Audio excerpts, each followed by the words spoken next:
Good afternoon. It's the Thursday of Easter. Just a few thoughts for this day and this week. The Easter season is a 49-day season. It goes from the Sunday of Easter Sunday all the way to the day of Pentecost, which is also on a Sunday. And there's some very specific reasons for that. First off, we know that Pentecost fell this amount of time after. But at the same time, seven is in the Bible the number of perfection. When God creates the world, in the account in Genesis 1:1 through chapter 2:4a, he does it in 7 days.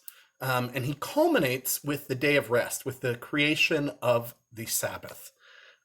Easter is a new creation. Easter is a time when the world is made new again. And so that doesn't take a week, that takes a week of weeks.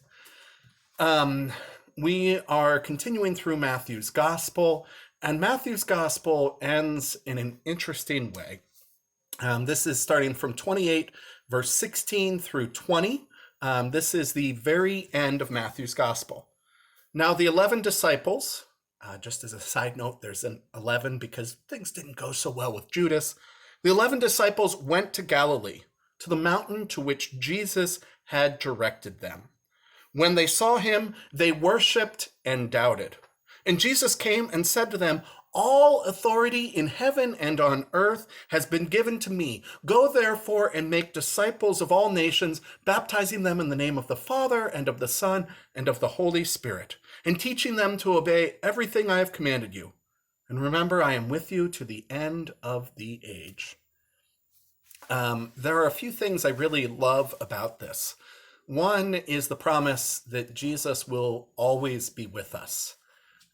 It is a reminder that whether we are gathered at churches, which we haven't been for a while now, or in our own homes, or as we're driving, or as we're working, or as we're going to school, or anywhere, that Jesus, the risen Christ, is with every one of us at the same time. In addition, sometimes when we read in the Bible, we can read about people and we can feel like we don't quite measure up.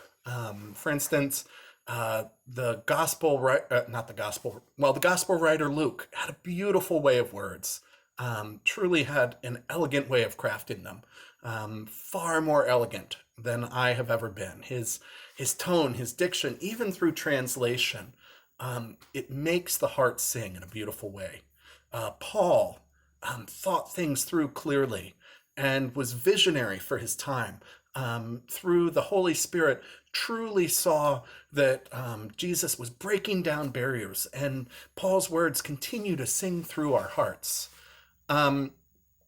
Sometimes when I read in the Bible, I'll compare myself to some of these people, and I'll feel like I don't quite measure up. And then I'll read, about the disciples. I'll read about people who encountered the risen Christ. It says in verse 17, when the disciples saw him, they worshiped and doubted. It's a reminder that the people in the Bible, though we might call them St. Peter and St. John and St. James and St. Andrew and so on and so forth, that they were people who, like all of us, were going through their own struggles, their own anxieties, their own weaknesses, sorrows, fears, stresses, their own growing edges, their own things that they did not love as much about them. And that the risen Christ didn't cast them out or condemn them, that he accepted them as they were. And he used those imperfect, unfinished creations, those 11 disciples, to go forth and to bear the message of his love.